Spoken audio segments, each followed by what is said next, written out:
ജീവിതത്തിന്റെ നിയമം കബഡി കളി പോലെയാണ്. നിങ്ങൾ വിജയത്തിന്റെ വരയിലെത്തുമ്പോഴേക്കും മറ്റുള്ളവർ വലിച്ചു താഴെയിടാൻ നോക്കുന്നുണ്ടാകും. നിങ്ങൾ വലുതോ ചെറുതോ ആയിക്കൊള്ളട്ടെ, പക്ഷേ നിങ്ങൾ എപ്പോഴും ചിന്തിക്കുന്നത് മറ്റുള്ളവർ നിങ്ങളെക്കുറിച്ച് എന്ത് പറയുമെന്നാണ്. മറ്റുള്ളവർ എന്ത് പറയുമെന്ന് ചിന്തിച്ച് നിങ്ങൾ നിങ്ങളുടെ സ്വപ്നത്തെ തന്നെ നശിപ്പിച്ചു കളയുന്നു. എന്ത് ആരംഭിക്കുന്നതിന് മുൻപും മറ്റുള്ളവർ എന്ത് വിചാരിക്കുമെന്ന് കരുതി നിങ്ങൾ അവിടെ തന്നെ നിന്നു പോകുന്നു. തോൽക്കാൻ നിങ്ങൾക്ക് ഭയമില്ല, മറ്റുള്ളവർ എന്തു പറയുമെന്നാണ് നിങ്ങൾ ഭയക്കുന്നത്. ഞാനൊന്ന് ചോദിക്കട്ടെ, എന്തിനാണ് നിങ്ങൾ മറ്റുള്ളവരെ ഭയക്കുന്നത്? ഈ ജീവിതം നിങ്ങളുടേതാണ്. അതിനെ മികച്ച രീതിയിൽ ജീവിച്ചു തീർക്കേണ്ടതും നിങ്ങളുടെ കടമയാണ്.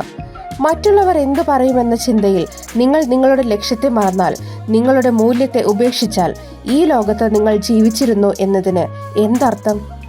നിങ്ങൾ ജീവിതത്തിൽ എന്താണ് ആഗ്രഹിക്കുന്നത് അത് ചെയ്യുക. നിങ്ങൾ ജീവിതത്തിൽ ഒന്നും ചെയ്യാതിരുന്നാലും മറ്റുള്ളവർ നിങ്ങളെക്കുറിച്ച് കുറ്റം പറഞ്ഞുകൊണ്ടേയിരിക്കും. ആരോ പറഞ്ഞു കേട്ടിട്ടുണ്ട്, മറ്റുള്ളവർ നിങ്ങളെക്കുറിച്ച് ഒരിക്കലും നല്ലത് പറയില്ല, മോശമായതെന്തോ അത് കൊട്ടിപ്പാടി നടക്കുമെന്ന്. ഇന്ന് നിങ്ങളോടൊപ്പമുള്ളവർ നാളെ നിങ്ങളോടൊപ്പം ഉണ്ടാകുമെന്നതിന് യാതൊരു ഉറപ്പുമില്ല. നിങ്ങളെക്കുറിച്ച് കുറ്റം പറയുന്നവർക്ക് നഷ്ടപ്പെടാനൊന്നുമില്ല, അവരുടെ സമയവും ജീവിതവുമല്ലാതെ. എന്നാൽ അതിനെക്കുറിച്ച് ഓർത്ത് നിങ്ങൾ നഷ്ടപ്പെടുത്തുന്നത് നിങ്ങളുടെ ലക്ഷ്യത്തെയാണ്, നിങ്ങളുടെ ജീവിതത്തെയാണ്.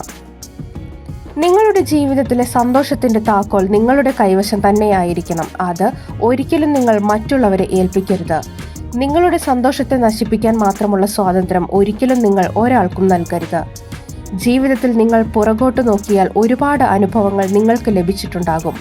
മുന്നോട്ട് നോക്കിയാൽ ഒരുപാട് പ്രതീക്ഷകളും നിങ്ങൾക്ക് കാണാനാകും. ജീവിതത്തിൽ എപ്പോഴെങ്കിലും മടുപ്പ് തോന്നുകയാണെങ്കിൽ ഒന്ന് ഓർമ്മിക്കുക, പ്രായം കടന്നു പോകുന്നുണ്ടാകാം, പക്ഷേ ജീവിച്ചിരിക്കേണ്ടത് അത്യാവശ്യമാണ്.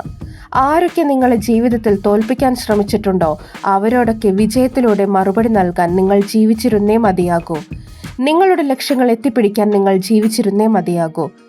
നിങ്ങളുടെ തോൽവിയെക്കുറിച്ച് മറ്റുള്ളവർ സംസാരിച്ചു കൊണ്ടിരിക്കട്ടെ. അവരുടെ വായടപ്പിക്കുന്ന വിജയം നേടി അവർക്ക് മറുപടി നൽകാൻ നിങ്ങൾ ജീവിച്ചിരിക്കേണ്ടത് അത്യാവശ്യമാണ്. നിങ്ങളെ ചോദ്യം ചെയ്യുന്നവർക്കെല്ലാം നിങ്ങളുടെ വിജയത്തിന്റെ തിലകക്കുറി ചാർത്തി മറുപടി നൽകാൻ നിങ്ങൾ ജീവിച്ചിരുന്നേ മതിയാകൂ. നിങ്ങൾക്ക് ഒന്നും നഷ്ടപ്പെട്ടിട്ടില്ല, എന്നാൽ നിങ്ങൾക്ക് ഒരുപാട് നേടിയെടുക്കാനുണ്ട് ഈ ലോകത്ത്. അത് എപ്പോഴും ഓർമ്മ വയ്ക്കുക.